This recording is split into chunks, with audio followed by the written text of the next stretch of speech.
Mahidhar vibes bro నిన్న ఇడుపు కాగితం controversy గురించి 24 నిమిషాలు వీడియోస్ చేశాడు. ఆ వీడియోలో అన్నీ తప్పులు చెప్పాడా అంటే లేదు. కొన్ని పాయింట్స్ మంచిగానే మాట్లాడాడు. చాలా బాగా మాట్లాడాడు.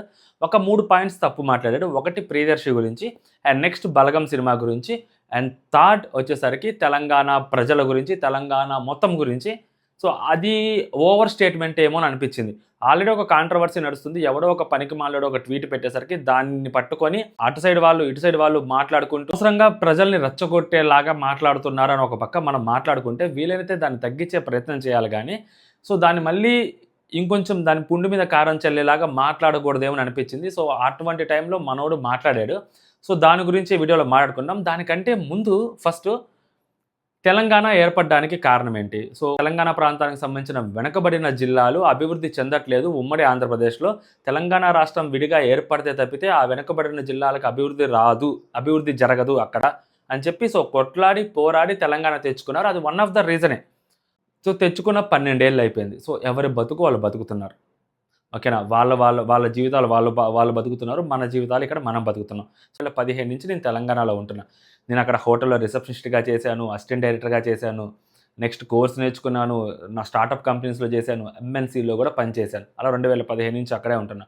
సో అప్పటి నుంచి ఇప్పుడు వరకు అసలు తెలంగాణ రాష్ట్రం ఎందుకు వద్దు అని చెప్పి సో చాలామంది వ్యతిరేకంగా తెలంగాణ రాష్ట్రానికి మాట్లాడారంటే అప్పటికే సెటిల్ అయిన చాలామంది ఆంధ్ర సెటిలర్స్ అక్కడ ఒకవేళ ఆంధ్రప్రదేశ్ విడిపోతే సపరేట్ స్టేట్గా తెలంగాణ ఏర్పడితే అక్కడ మమ్మల్ని ఉండనివ్వరు, అక్కడ మమ్మల్ని బతకనివ్వరు, అక్కడ మమ్మల్ని పనులు చేసుకొనివ్వరు, మా ఆస్తులు కొల్లగొడతారు, మమ్మల్ని అక్కడి నుంచి తరిమేస్తారు అన్న భయం వాళ్ళలో ఉంది. కాబట్టి చాలామంది తెలంగాణకి వ్యతిరేకంగా మాట్లాడారు అప్పట్లో. తెలంగాణ రాష్ట్రం జూన్ 2, 2014 ఇచ్చారు కదా. సో అప్పటి నుంచి ఇప్పటి వరకు మనం 3 నెలలకు ఒకసారో 6 నెలలకు ఒకసారో మనం చూస్తూ ఉంటాం.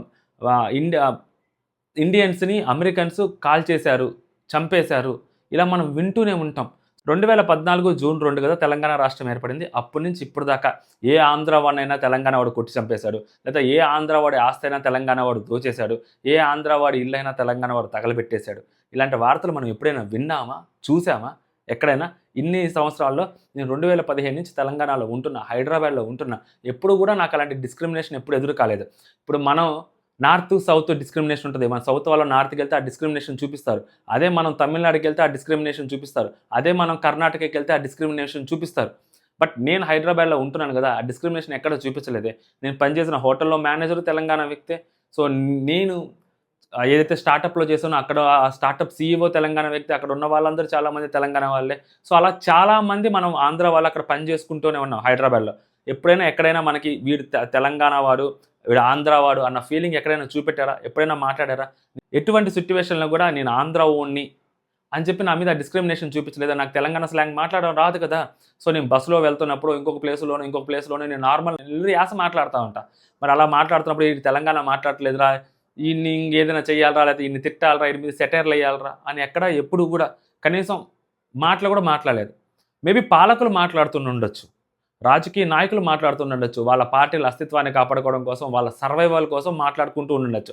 For example June 2 Andhra Pradesh deputy CM Pawan Kalyan గారు అక్కడ తెలంగాణ ఆవిర్భావ దినోత్సవం సందర్భంగా తెలంగాణ వాళ్ళకి సంబంధించి ఒక సభ పెట్టుకోవాలనుకుంటే పర్మిషన్ ఇవ్వలేదు.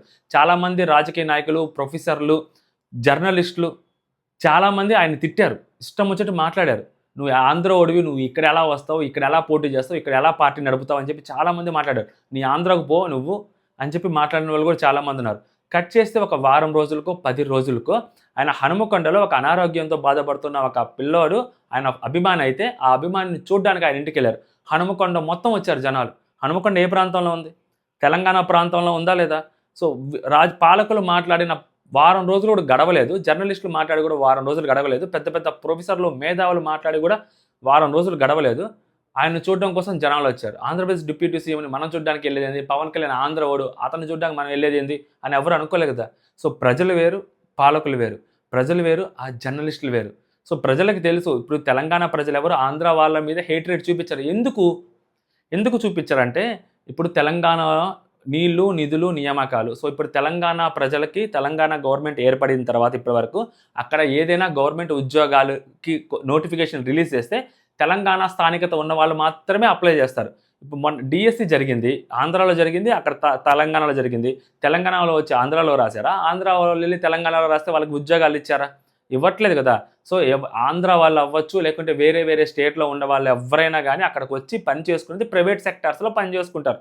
అంతేగాని తెలంగాణకి సంబంధించిన తెలంగాణ ప్రభుత్వ ఉద్యోగాల్లో ఎవ్వరు కూడా లేరు. ఇది తెలంగాణ రాష్ట్రం ఏర్పడిన తర్వాత ఇప్పటి వరకు కూడా ఏ ఆంధ్ర వాడు కూడా తెలంగాణలో ఉద్యోగం చేసుకోవట్లేదు. తెలంగాణ ప్రభుత్వ ఉద్యోగాలు ఎవరు చేయట్లేదు. సో, అలాంటప్పుడు తెలంగాణ యువతలో కూడా ఎందుకు ఆ కోపం ఉంటది? తెలంగాణ యువతలో కూడా ఆ భయాందోళనలు ఎందుకు ఉంటాయి? ఉండవు వాళ్ళకు గూడా. ప్రైవేట్ సెక్టార్‌లో వచ్చి పని చేసుకుంటున్నారు. అదే ప్రభుత్వ ఉద్యోగాల్లో గూడా వచ్చి పని చేసుకుంటే అప్పుడు వాళ్ళకి బాధ, భయాలు, కోపాలు వస్తాయి. లేకుంటే వాళ్ళకి ఎందుకు వస్తాయి కోపాలు అనవసరంగా? సో, తెలంగాణ ప్రజల్లో అటువంటి కోపాలు ఎక్కడ లేవు. బట్ పాలకులు ఆ కోపాన్ని నింపాలని ట్రై చేస్తుంటారు. సో, బట్ పాలకుల మాటలు కూడా వినే రోజులు పోయాయని చెప్పి క్లియర్‌గా అర్థమవుతుంది. సో, ఇప్పుడు ఎవరి మాటలు గట్టిగా వింటారంటే ఇన్‌ఫ్లుయెన్సర్‌ల మాటలు గట్టిగా వింటారు. మరి ఇన్‌ఫ్లుయెన్సర్‌ల మాటలు గట్టిగా వింటున్నప్పుడు, ఇన్‌ఫ్లుయెన్సర్‌ల మాటలకి ఇన్‌ఫ్లుయెన్స్ అవుతున్నప్పుడు మనం ఎంత జాగ్రత్తగా మాట్లాడాలి? మీరొచ్చి ఇలా మాట్లాడడం అంటే ప్రియదర్శి పెద్ద హీరో కాదు, చిన్న హీరో. యాక్చువల్ హీరో అంటే ప్రియదర్శి అనే వ్యక్తి తెలంగాణ నేటివిటీ నుంచి వచ్చిన వ్యక్తి. చాలా సినిమాలు చేశాడు. 'మల్లేశం' అనే ఒక సినిమా ఉంటది. ఎంతమంది చూసారో నాకు తెలియదు. అద్భుతమైన సినిమా అసలది 'మల్లేశం' సినిమా. నెక్స్ట్ లెవెల్ ఉంటది ఆ సినిమా. ప్రియదర్శి కాన్సెప్టెడ్ ఓరియెంటెడ్ సినిమాలు తీస్తాడు అని చెప్పి ఇప్పటికీ చాలామంది నమ్మకం. సో, కొంతమంది హీరోలకి అని చెప్పి కటౌట్లు, ఫ్లెక్సీలు, హోర్డింగ్సు, పూలమాలలు, గజమాలలు, పాలాభిషేకాలు చేయరు కొంతమందికి. బట్ ఆ హీరో సినిమా వస్తుంది అంటే, ఆ పర్సన్‌తో ఒక సినిమా రిలీజ్ చేస్తున్నాడు అంటే చాలామంది ఎళ్లి ఆ సినిమా చూస్తారు. ఓహ్! ప్రియదర్శి సినిమా తీస్తున్నాడురా అంటే ఏదో విషయం ఉందిరా, ఖచ్చితంగా మంచి సినిమానే తీస్తాడురా అన్న నమ్మకము ఆంధ్ర ప్రజల్లోనూ ఉంటది, తెలంగాణ ప్రజల్లోనూ ఉంటది. అది చాలు అతను పెద్ద హీరోనా, చిన్న హీరోనా అని చెప్పడానికి. మీరు ఇష్యూ మాట్లాడుతుంది 2 తెలుగు రాష్ట్రాల మధ్య ఈ కాంట్రవర్సీ తెలంగాణని ఆంధ్ర వాళ్ళు, ఆంధ్ర వాళ్ళని తెలంగాణ వాళ్ళు ఇట్లా అవమానించుకుంటూ మాట్లాడుకుంటున్నారు ట్విట్టర్‌లో అని ఆ కాంట్రవర్సీని ఎక్స్‌ప్లెయిన్ చేయడం కోసం కదా మీరు వీడియో చేసింది. అలా మీరు వీడియో చేస్తున్నప్పుడు మరి ప్రియదర్శిని మీరు తక్కువ చేసి మాట్లాడితే అతను తెలంగాణ ప్రాంతానికి సంబంధించిన వ్యక్తి. అలా మీరు తక్కువ చేసి మాట్లాడడం ఎంతవరకు కరెక్టు? ఎవడో కోన్కిస్‌గా గొట్టంగాడు మాట్లాడితేనే ఆ మాటలు పట్టుకొని చాలామంది ప్రొఫెసర్‌లు ప్రెస్ క్లబ్‌లో ప్రెస్ మీట్ పెట్టారు. అసలు ఆడెవడో అనామకుడు మాట్లాడితే వదిలేయాల. ఏ అలాంటి దాన్ని పట్టుకొని మాట్లాడారు. మరి వాడి పెట్టిన ట్వీట్‌కే వాళ్ళు అంతలావున రెస్పాండ్ అయ్యారంటే, రేపొద్దున మీరు మాట్లాడిన మాటలకి 10 లక్షల మంది ఫాలోవర్స్ ఉన్న మీరు మాట్లాడిన మాటలు ఏదైతే ఇలా తెలంగాణ వాళ్ళ కొనగలుగుతారా ఆంధ్ర వాళ్ళని, డబ్బులు తీసుకురాగలుగుతారా అని మాట్లాడిన మాటలు గానీ, లేకుంటే ప్రియదర్శి పెద్ద హీరో కాదు అది ఇది అని చెప్పి మాట్లాడిన మాటలు గానీ, సో, జనాలు వాళ్ళకి కోపాలు తెప్పించవా? ఆ ప్రాంతం వాళ్ళకి ఖచ్చితంగా కోపాలు తెప్పిస్తాయి. అయితే నార్మల్ ప్రజలు కూడా అప్పటి వరకు ఈ ఆంధ్ర, తెలంగాణ అనే భావన లేని వాళ్ళు కూడా పక్కపక్కనే ఫ్రెండ్స్‌గా ఉన్న వాళ్ళ మధ్యలో కూడా తెలియకుండానే అది క్రియేట్ అయితది మైండ్‌లో. ఆ చిన్నపాటి డిఫరెన్స్ క్రియేట్ అయితది. అలా క్రియేట్ చేస్తుంది మీరు. ఎందుకు అలా క్రియేట్ చేస్తున్నారు? ప్రియదర్శి చిన్న హీరోనా, పెద్ద హీరోనా ఎవరు అడిగారండి మిమ్మల్ని? ఎందుకు ప్రియదర్శి గురించి మాట్లాడతాం? 'బలగం' సినిమా 'దిల్ రాజు' గారు కాబట్టి 'బలగం' సినిమాగా మార్కెట్ అయింది. 'బలగం' సినిమాలో కాకి హీరో, 'బలగం' సినిమాలో వాళ్ళ తాత హీరో, 'బలగం' సినిమాలో వేణు గారి హీరో, 'బలగం' సినిమాలో ఆళ్ళ హీరో. కథ హీరో ఫస్ట్. ఏ సినిమాలో అయినా ఫస్ట్ కథ హీరో. ప్రియదర్శి గారు హీరో గదా! ప్రియదర్శి గారి వల్ల నడిచింది గదా! ఎందుకు 'బలగం' సినిమా ఇప్పుడు ప్రియదర్శి గారు హీరో కాదు అని మీరు అంటున్నారు గదా! అది తెలంగాణ రూటెడ్ ఏరియాలో తీసిన సినిమా. ఇప్పుడు దానికి తెలంగాణకు సంబంధించిన ఒక వ్యక్తి హీరోగా ఉండాలి. తెలంగాణ స్లాంగ్ మాట్లాడాలి. ఇది ఆర్టిఫిషియల్ స్లాంగ్ కాదు. జెన్యూన్ తెలంగాణ స్లాంగ్ మాట్లాడాలి. మరి ఆ జెన్యూన్ తెలంగాణ స్లాంగ్ మాట్లాడాలంటే దానికి సంబంధించిన హీరో కావాలి కదా! విజయ్ దేవరకొండ గారిని పెట్టి ఆ సినిమా తీయగలుగుతారా? తీయలేరు కదా! మరి అలాంటప్పుడు ఏ హీరో కావాలి? ప్రియదర్శి కావాలి కదా ఖచ్చితంగా. మరి ప్రియదర్శి కావాలి అనే కదా సినిమా తీసింది. ప్రియదర్శి లేకపోతే ఎవరిని పెట్టి ఆ సినిమా తీస్తే హిట్ అయ్యేది? ఇప్పుడు అదే వేణు గారు ఒక ఇంటర్వ్యూలో చెప్పారు. నేనే యాక్చువల్‌గా హీరోగా యాక్ట్ చేద్దాం అనుకోని. ఇప్పుడు వేణు గారే నిజంగా ఆ హీరోగా యాక్ట్ చేసుంటే ఆ సినిమా అంత పెద్ద హిట్ అయితదా? ప్రియదర్శి గారు చేశారు కాబట్టి, ప్రియదర్శి గారి మీద ఒక నమ్మకం ఉంటది కాబట్టి, సో, చాలామంది ఆంధ్ర ప్రాంతానికి చెందిన వాళ్ళు కూడా ఆ సినిమాని చూసారు. ఎందుకు? ప్రియదర్శి మీద నమ్మకంతోటి ఒక మంచి సినిమాతో వస్తాడు అన్న నమ్మకంతోటి సినిమా థియేటర్‌లోకెళ్తే ఒక అద్భుతమైన సినిమాని చూసామన్న ఫీలింగ్ వచ్చింది. నేను అద్భుతమైన సినిమాని చూసానన్న ఫీలింగ్ నాకు ఎప్పుడొచ్చిందంటే ప్రియదర్శి వల్ల వచ్చింది. థాంక్స్ టు ప్రియదర్శి గారని నేను చెప్తా నేను. అంతకుముందు నేను ఒక రివ్యూ కూడా చేశాను. ఆ రివ్యూలో కూడా చెప్పాను. ప్రియదర్శికి థాంక్స్ చెప్పుకోవాలి. ఎందుకంటే ప్రియదర్శి మీద నమ్మకంతో ఎళ్ళాను నేను ఆ సినిమాకి. లేకపోతే వేణు డైరెక్టర్‌గా తీశాడనో, లేకపోతే దిల్ రాజు ప్రొడ్యూస్ చేశాడనో నేను అసలు కనీసం ట్రైలర్ కూడా చూడలేదు నేను. నేను మా ఊరు థియేటర్కి జస్ట్ ప్రియదర్శి ఉన్నాడని మాత్రమే వెళ్ళా. నాలాంటి వాళ్ళు చాలామంది వెళ్తారు ప్రియదర్శి ఉన్నాడని. దిల్ రాజు ఒక సినిమా అద్భుతమైన సినిమా తీశాడు. దిల్ రాజు చాలా సినిమాలు ప్రొడ్యూస్ చేశాడు. అన్నీ నిలబడ్డాయి. ఏంది ఎందుకు తక్కువ చేసి మాట్లాడడం సడన్గా? మూడోది వచ్చేసరికి ఈ తెలంగాణ వాళ్ళు ఈ ఆస్తులు, ఆంధ్ర వాళ్ళ ఆస్తులు అన్నీ ఇప్పుడు అమ్మేసి వెళ్ళిపోతారు ఇక్కడి నుంచి వెనక్కి. మరి తెలంగాణ వాళ్ళు కొనుక్కుంటారా వాళ్ళ ఆస్తులు? ఎందుకు రెచ్చగొట్టడం? వాళ్ళ మనోభావాలను రెచ్చగొట్టడం ఎందుకు? వాళ్ళ ఈగోని టచ్ చేయటం ఎందుకు? వాళ్ళని కావాలని మాట్లాడటం ఎందుకు? మీరు ఒక ఇన్ఫ్లుయెన్సర్ కదా, వీళ్ళైతే తగ్గించే ప్రయత్నం చేయాలి. ఇప్పుడు అపోజిషన్లో ఉన్న పార్టీ, సో వాళ్ళకి ఇప్పుడు అపోజిషన్లో ఉన్నారు కాబట్టి ఫర్ ఎగ్జాంపుల్ వాళ్ళకి ఈ తెలంగాణ సెంటిమెంట్ని లేపాలనుకుంటున్నారు. సో అందుకని వాళ్ళే ఈ సెంటిమెంట్ని రెచ్చగొట్టడం కోసం చాలామందితోటి ఇట్లా మాట్లాడిస్తున్నారు అని అనుకుంటున్నా కూడా అది కూడా పొరపాటే. ఇప్పుడు నేను ఈ మహిదర్ గురించి మాట్లాడడానికి రీజన్ ఏంటి? నేను ఒక రీల్ చూసా. ఆ రీల్లో ఒక పర్సన్ ఆ రీల్లో మాట్లాడిన వ్యక్తి ఫక్త్ రైట్ వింగ్కి సంబంధించిన వ్యక్తి, బీజేపీ ప్రో కార్యకర్త అతను. అంటే irrespective of caste, irrespective of parties, irrespective of religion, వాళ్ళు ప్రాంతాన్ని ముందు పెట్టి మాట్లాడుతున్నారు. తెలంగాణ ప్రాంతాన్ని అవమానించేలాగా మాట్లాడితే అది ఎవరైనా మాట్లాడతారు.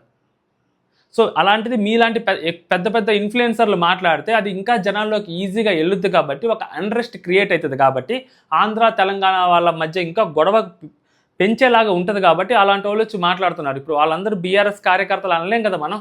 10 లక్షల మంది ఫాలోవర్స్లో తెలంగాణ వాళ్ళు లేరు అసలు? మొత్తం ఆంధ్ర వాళ్ళు ఉన్నారా? మరి తెలంగాణ వాళ్ళు కూడా ఉంటారు కదా. మరి వాళ్ళు తెలంగాణ వాళ్ళు కూడా ఉంటున్నప్పుడు మీరు వాళ్ళని తక్కువ చేసి మాట్లాడితే ఖచ్చితంగా వాళ్ళు ఉంటారా? ఇప్పుడు మీరు ఇచ్చే రివ్యూ కోసమో, లేకుంటే మీరు మహేష్ బాబు గారు పొగుడుతారనో, లేకుంటే పవన్ కళ్యాణ్ గారు పొగుడుతున్నారనో, లేకుంటే ఇంకొకరిని పొగుడుతున్నారనో, వాళ్ళ ఫ్యాన్స్గా ఉన్నందుకు వాళ్ళు మీరు తెలంగాణను తిట్టినా కూడా, మీరు తెలంగాణను తక్కువ చేసి మాట్లాడినా కూడా మీ ఛానల్లో ఎందుకు ఉంటారు? వాళ్ళు ఉండరు కదా. అసలు ఎందుకు అవమానించేలాగా మాట్లాడాలి? ఫస్ట్ ఆఫ్ ఆల్ విద్వేషాలు ఎందుకు రెచ్చగొట్టాలి? మనం వీలైతే కాంప్రమైజ్ చేసేలాగా మాట్లాడాలి, తగ్గించేలాగా మాట్లాడాలి. రెండు ప్రాంతాల మధ్య గొడవలు ఉండకూడదనే కోరుకోవాలి మనం అందరం. హైదరాబాద్లో ఉన్న సెటిలర్స్ అనుక్షణం భయపడే స్టేజ్కి ఎందుకు తీసుకొస్తున్నారు?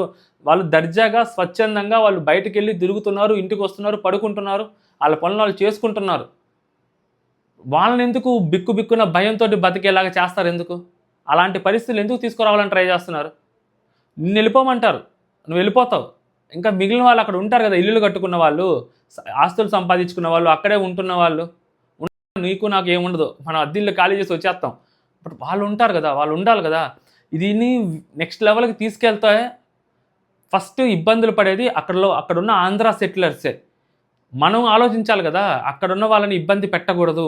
మన నోటి దూల వల్ల, లేకుంటే మనం ఏదో కాంట్రవర్సీ చేద్దామనో, అక్కడ ఉంటున్న లక్షలాది మంది ఆంధ్ర సెటిలర్స్ని ఇబ్బంది పెట్టకూడదని మనం మీకు ఎప్పుడైనా ఎవరైనా కానీ మీకు డిస్క్రిమినేషన్ చేశారా? ఎప్పుడైనా ఏ ఒక్కడైనా కానీ మీరు ఇన్ని సంవత్సరాల నుంచి రివ్యూస్ చేస్తున్నారు కదా, పోనీ మీరు విజయ్ దేవరకొండ సినిమాలకు కూడా రివ్యూ చేశారు కదా, ప్రియదర్శి సినిమాలకు కూడా రివ్యూ చేశారు కదా, మరి తరుణ్ భాస్కర్ సినిమాలకు కూడా రివ్యూ చేస్తుంటారు కదా. మరి విజయ్ దేవరకొండ సినిమా ఫెయిల్ అయినప్పుడు మీరు అతనికి రివ్యూ చేస్తే ఆ రివ్యూలో ఏ కామెంట్లో అయినా కానీ నువ్వు మా తెలంగాణ హీరోని ఎందుకు తిరుగుతున్నావురా ఆంధ్రోడా అని నేను ఎప్పుడైనా ఎవడైనా తిట్టాడా? ఒక్కడైనా, ఒక్క మాట అయినా ఎప్పుడైనా ఎక్కడైనా మాట్లాడా? విజయ్ దేవరకొండ సినిమాలు ఎన్ని ఫ్లాప్ అయ్యాయి వరుసగా? ఎంతమంది రివ్యూస్ చెప్పుంటారు? ఎవడైనా కానీ మా తెలంగాణ హీరోని మీరు ఎందుకు తొక్కేస్తున్నారా అని ఒక్కడైనా అడిగాడా? లేదు. అది మనం తీసుకొస్తున్నాం, ఖచ్చితంగా వాళ్ళకి కోపాలు వస్తాయి. వచ్చి తప్పులేదు రావటం వల్ల వాళ్ళకి. ఇప్పుడు వాడు ఎవడో పెట్టాడు తుగ్లక్ గాడు తెలుగు డబ్బింగ్ ఉందని, అది చూసినోడికి కూడా కోపం వస్తుంది. ఇప్పుడు మహిదర్ మాట్లాడారనుకో, డెఫినెట్లీ ఆ ఇంపాక్ట్ ఉంటుంది కాబట్టి ఖచ్చితంగా వచ్చి కౌంటర్ చేస్తారు, చెయ్యాలి కూడా. ఎందుకంటే మహిదర్ విడుస్తారు. బట్ ఆడెవడో 1000 మంది ఫాలోవర్స్ లేని వాడు ఒక ట్వీట్ పెడితే దాన్ని హైలైట్ చేసి మాట్లాడడం అది కరెక్ట్ కాదంట. సో అనవసరంగా మనం ఏదో కావాలని తీసుకొచ్చి రెచ్చగొట్టినట్లు ఉంటుంది. ఇప్పుడు మహిదర్ లాంటి వాళ్ళకి సమాధానాలు చెప్పండి, తప్పులేదు. ఎందుకంటే అలాంటి మాటలు మాట్లాడకూడదు కూడా, కొంచెం దగ్గర పెట్టుకొని మాట్లాడాలి. మనం అక్కడ బతుకుతున్నాం కదా తెలంగాణలో, హైదరాబాద్ మంది కాదు కదా, తెలంగాణ వాళ్ళదే కదా, మనం అక్కడ ఉంటున్నాం కదా, వీ షుడ్ రెస్పెక్ట్ కదా. సెకండ్ హోమ్ టౌన్ కదా మనకు, అది ఫుడ్ పెడుతుంది మనకి హైదరాబాద్, రైట్? మనం అక్కడ దర్జాగా బతుకుతున్నాం, భయపడట్లేదు, ఓకేనా? ఇప్పుడు మనం కాశ్మీర్ ఆ ఎల్వైపీ దగ్గర మనం బతుకుతుంటారు పాపం, కొంతమంది భయంగా బతుకుతుంటారు, ఎప్పుడు ఏ టెర్రరిస్ట్ వచ్చి ఏం చేస్తారని. అలా అయితే మనం బతకట్లేదుగా. లేకుంటే ఇప్పుడు కొంతమంది తమిళనాడులో ఉంటున్న ఆంధ్రప్రదేశ్కి సంబంధించిన వాళ్ళు కూడా అప్పుడప్పుడు డిస్క్రిమినేషన్కి గురవుతూ ఉంటారు, అప్పుడప్పుడు ఇట్లాంటివి జరుగుతూ ఉంటాయి. మనం అలాంటి వాటికి భయపడట్లేదుగా. సో కర్ణాటకలో కూడా అలాంటివి జరుగుతూనే ఉంటాయి. అలాగేం జరగట్లేగా హైదరాబాద్లో, దర్జాగా తిరుగుతున్నాం కదా. అలా స్వేచ్ఛని ఎందుకు మన చేతులతో మనమే పోగొట్టుకోవాలి అనేది ఇక్కడ క్వశ్చన్. సో మీ ఒపీనియన్ మీరు కామెంట్ చేయండి. అంటే జై హింద్.